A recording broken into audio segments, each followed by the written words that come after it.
Dès la fin des années 70, alors qu'il réside aux États-Unis, Benjamin Netanyahou s'oppose déjà à toute création d'un État palestinien. Do the Palestinians have a right to a separate state? Well, I think that no, I don't think they do. But Jordan is a Palestinian state.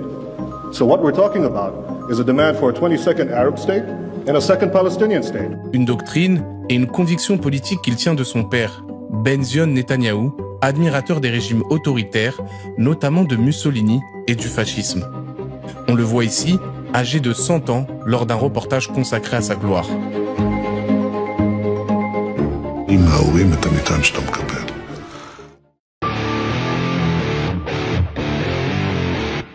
Je m'appelle Sylvain Sipel, je suis journaliste. J'ai été à Courrier International que j'ai dirigé, et puis j'ai été près de 20 ans au Monde également. Le père de Netanyahou, c'est un fasciste sincère. La proposition fasciste, elle lui convenait tout à fait. Quand le fascisme émerge dans les années 20, il adhère totalement au fond politique, idéologique du fascisme. Il éduque ses enfants dans cette pensée-là. Et ça ne l'abandonnera jamais. C'est un homme qui, après la naissance d'Israël, est parti d'Israël parce qu'il détestait les sionistes socialistes, car il n'y avait rien de plus détestable au monde que le socialisme. Son père était un membre, donc, précisément de la fraction ultranationaliste du sionisme. Ce qui caractérise la droite nationaliste sioniste, c'est qu'à aucun moment, ils n'ont accepté l'idée du partage. La grande Palestine devait être pour eux et seulement pour eux. C'est ça l'éducation de Netanyahou. Il est dans ce bain-là. Et il est dans ce bain-là depuis sa prime enfance, en réalité. Donc, si vous demandez d'où il vient, ben voilà, il vient de ça. Et il va le conforter au fil de sa vie et de sa carrière politique. Le 27 juin 1976, un événement va accélérer la stratégie politique de Benjamin Netanyahou. Un vol Air France contenant des Israéliens est détourné par des membres du Front populaire de libération de la Palestine. Son frère aîné, Yonatan, qui participe à la libération des otages, meurt dans l'opération un mois plus tard. Netanyahou et son père vont alors fonder un institut qui porte son nom, le Yonatan Institute. Leur but, ôter toute possibilité de revendication politique aux actes terroristes. Les définir uniquement comme une arme dont la seule revendication serait de détruire Israël et l'Occident. C'est-à-dire que ce qui était une arme utilisée par des mouvements qui vont de l'anarchisme jusqu'à l'extrême droite à travers l'histoire, en passant par les mouvements nationalistes, etc., cessait d'être un instrument pour devenir une théorie. Le stigmate terroriste devenait le stigmate définitif, que ce soit pour la haine du juif, ou la haine de la démocratie, ou la haine de... peu importe.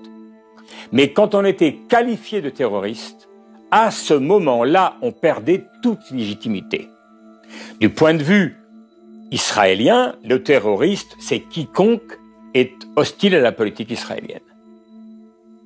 C'est évidemment les Palestiniens qui luttent pour récupérer leurs terres, ou au moins pour créer un État à eux, mais les terroristes, ce sont très naturellement et vont être traités de terroristes ou de suppôts du terrorisme, de tout ce que vous voudrez, ceux qui ne suivent pas cette idée parce que le terrorisme est une seule et même catégorie. C'est un peu comme si on disait au final que le Front de libération nationale algérien, l'Irish Republican Army ou encore le Front de libération de la Palestine n'avaient pas d'aspirations politiques différentes et que leur seul but était de détruire ce que Netanyahou appelle le monde civilisé. C'est une catégorie sans caractéristiques politiques autres que celle d'être terroriste. Ça, c'est l'Institut Yonatan qu'il avait fondé avec son père, qui sont les premiers à avoir fait campagne. Et leur impact et leur influence sur les néoconservateurs américains a été très importante. C'est ainsi que Mandela, leader de la lutte contre l'apartheid en Afrique du Sud, va être qualifié de terroriste par les Américains dans les années 80. Et quand survient le 11 septembre, un important politicien israélien a dit que le 11 septembre, c'était le Hanouka d'Israël. Il n'y avait pas de fête aussi belle que ça. C'est-à-dire que là, Israël avait fait la démonstration que le terrorisme est devenu l'incarnation du mal. On est terroriste, on est EST, on est NAIT. On est comme ça. This is a regime that has something to hide from the civilized world.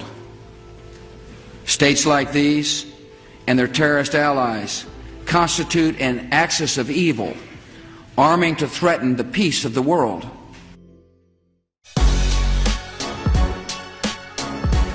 Je suis Thomas Vescovi, chercheur indépendant, spécialiste d'Israël et des territoires palestiniens occupés. On a là, si tu veux, toute une espèce de mantra qui va se mettre en place progressivement et qui va permettre de faire intérioriser aux jeunes Israéliens le fait que quand ils vont faire l'armée, ils ne doivent pas se poser de questions sur la justesse ou non de la cause. Ils font l'armée parce que ils sont l'avant-garde d'une lutte occidentale contre le terrorisme. Le Palestinien qu'ils vont avoir face à lui, c'est pas quelqu'un qui peut se soulever demain pour sa liberté, c'est quelqu'un qui vous en veut parce que vous êtes Israël et vous êtes même juif. C'est extrêmement puissant comme mentalité, et c'est puissant parce que du 11 septembre 2001 au 13 novembre 2015 en France, les Israéliens vont avoir l'idée qu'en fait, eh bien voilà, les Occidentaux font face au même mal que nous. C'est-à-dire que, un petit peu comme Sharon l'avait dit à l'époque, Arafat, c'est notre Ben Laden. C'est-à-dire qu'en gros, les Palestiniens, en fait, c'est faux. C'est pas un mouvement de libération qu'ils ont en tête, c'est surtout un mouvement terroriste qui veulent nous détruire et nous anéantir. Dès que les gens se sont révoltés, on les a traités de terroristes, évidemment. Et tout ça a été fait pour garder la maîtrise des territoires. On expliquait par mille motifs, y compris par des motifs sécuritaires. Mais la raison fondamentale, c'est qu'on voulait garder des territoires. En 1993, un processus de paix est engagé entre Yitzhak Rabin, premier ministre israélien issu de la gauche travailliste, et Yasser Arafat, président de l'autorité palestinienne. Ce sont les accords d'Oslo.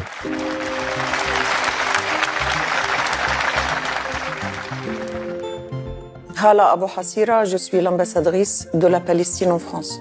Je me souviens très bien ce jour-là, le jour de la signature des accords d'Oslo. J'avais 17 ans, à peu près, 17 ans. Et j'avais commencé à avoir une conscience politique, une conscience de problèmes politiques, de la question de peuple palestinien, de l'occupation israélienne.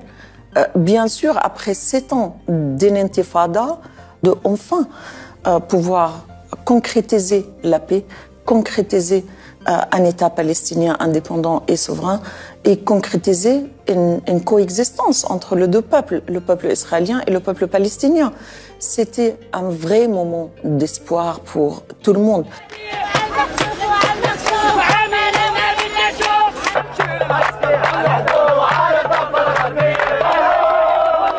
Beaucoup dotaient ce processus, mais beaucoup espéraient que ce processus enfin permettrait à la concrétisation de la paix, d'une paix durable et compréhensive dans la région, non seulement en Israël et la Palestine. On a choisi le rêve, de rêver, parce que je me suis dit personnellement qu'on a autant souffert pendant des décennies de cette occupation, de la Nakba palestinienne, et on avait droit enfin à rêver de cette paix, à rêver de notre liberté et à la faire concrétiser. Pour moi, c'était ça en ce moment-là. Face à Rabin, Netanyahou, alors chef du Likoud, parti nationaliste très à droite, s'associe aux colons pour s'opposer aux accords d'Oslo. של איש הדמים ערפאת. אני אומר כאן לממשלת ישראל שמתרפסת בפני האיש הזה. אני אומר לה בשם הציבור הגדול הזה, אנחנו כאן כי לעולם לא ניתן לחלק מחדש את ירושלים. C'est quelqu'un qui avait été ambassadeur à l'ONU pour Israël depuis 1984, qui avait pris la tête du Likoud depuis à peu près le début des années 90, et qui est en Israël l'un des fers de lance de la contestation contre Yitzhak Rabin, dans des manifestations qui sont extrêmement violentes et virulentes de la droite, qui expliquent que Rabin est en train de faire un accord avec des terroristes, avec des gens antisémites avec qui on doit avoir confiance, Arafat notamment. Et c'est également un courant politique qui va véritablement fracturer le champ israélien de la société israélienne, c'est-à-dire en diabolisant Rabin, en le caricaturant avec un kéfier, en officier SS. Donc vraiment, on crée un climat de tension permanent. Netanyahou avait un slogan qui était à la fois un slogan antidémocratique et un slogan raciste. C'est-à-dire qu'il disait dans sa campagne contre Rabin, pour refuser l'accord d'Oslo, qu'il considérait comme une trahison, c'est-à-dire que l'accord d'Oslo était supposé mener à la chose qui était la pire aux yeux de Netanyahou, c'est-à-dire l'existence d'un État palestinien à côté d'Israël. Et de ce point de vue-là, Netanyahou disait « Rabin a une majorité au Parlement, mais il n'a pas une majorité juive. » Et il y a deux choses qu'il faut dire, c'est que quand on dit ça, eh ben, ça veut bien dire ce que ça veut dire, c'est-à-dire qu'en fait, les voix des non-juifs au Parlement, il y a 20%, à peu près 20% de Palestiniens en Israël, eh ben, il ne faut pas les prendre en compte. Et dans les 80% qui restent, eh bien, Rabin n'a pas une majorité. Mais ça, en même temps, ça veut dire qu'il y a des citoyens qui n'ont pas les mêmes droits. Ça veut dire qu'il y a des gens qui comptent et ceux qui ne comptent pas. Les juifs comptent, pas les autres. Or, l'État, la citoyenneté est supposée être égale pour tous. Ce climat de tension mène à l'élimination, l'assassinat d'Yitzhak Rabin le 5 novembre 1995. Madame, Monsieur, bonsoir. Le Premier ministre israélien Yitzhak Rabin a été assassiné ce soir à Tel Aviv. Nous étions en train de raccompagner le Premier ministre à sa voiture et un type a surgi, a tiré 3 balles sur lui, il est blessé. Atteint à la poitrine et à l'abdomen, Yitzhak Rabin est décédé 1 heure plus tard sur la table d'opération. Et cette élimination devait signer quelque part même la fin de la carrière politique de Netanyahou, parce que sa grande idée qui est que le terrorisme qui nous menace est un terrorisme arabe, palestinien, s'effondre quand l'assassin de Rabin est un extrémiste juif. Quelques minutes après l'attentat, l'assassin vient d'être maîtrisé. C'est l'homme à la chemise bleue plaqué contre le mur par les policiers. Il s'agit d'un Israélien de 27 ans, étudiant en droit dans une université religieuse. Ce terroriste-là a aussi été armé intellectuellement par les manifestations dont Netanyahou était à la tête. Mais à la surprise générale, quelques mois plus tard et malgré le traumatisme de la mort de Rabin, Netanyahou l'emporte de justesse avec 50,4% des voix. C'est entouré par la foule que Benyamin Netanyahou s'est rendu ce soir devant le mur des lamentations. Sa première prière de Premier ministre, comme Menahem Begin en 1981. Un geste symbolique à l'égard des partis religieux qui l'ont soutenu et qui vont entrer au gouvernement. Et là, quelque part, il y a un basculement où on a le sentiment que c'est fini, la paix n'est plus possible du tout. Et donc, il faut voter pour la droite qui, elle, va nous amener vers une sécurité et surtout une solution militaire forte contre des gens qui veulent nous détruire. Il y a deux idées maîtresses. C'est qu'il ne faut pas qu'il y ait d'État palestinien. C'est ça le plus grand danger qui nous menace. Si les Palestiniens ont un État, alors c'est notre fin. Et le deuxième élément, c'est il faut s'emparer de la terre. Ça prendra le temps que ça prendra. Mais petit à petit, nous parviendrons à nous emparer de la totalité de la Grande Palestine.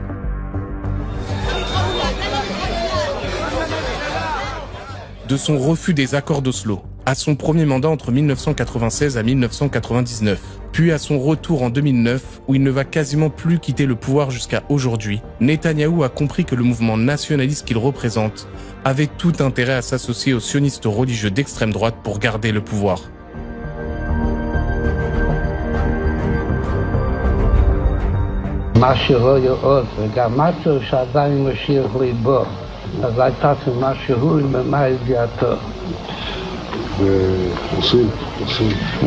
Les sionistes religieux d'extrême droite n'ont qu'un but, hâter la venue du Messie, symbole de la paix sur terre et de la reconnaissance de Dieu. Pour ce faire, selon une théorie mise en place par le rabbin Kook, grand rabbin d'Israël de Palestine dans les années 20 et 30, les Juifs du monde entier doivent reconquérir l'ancienne Terre Sainte.